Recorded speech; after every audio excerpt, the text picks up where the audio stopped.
How to enable direct messages on Instagram. Hi everyone, welcome back to our channel. This is Rose and I'll guide you to enable direct messages on Instagram.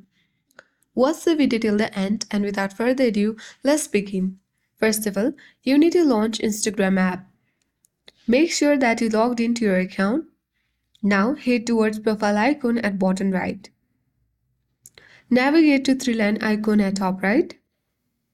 And here you'll see variety of options.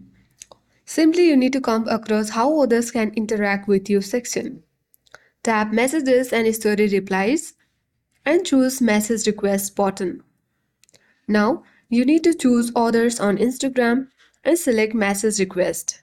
Similarly, you need to tap your followers on Instagram and choose message request. And with that, you have successfully enabled direct messages on Instagram. I hope this guide was helpful. If it was, then do like, share, comment, and don't forget to subscribe. Thanks for watching, and I'll see you in the next video.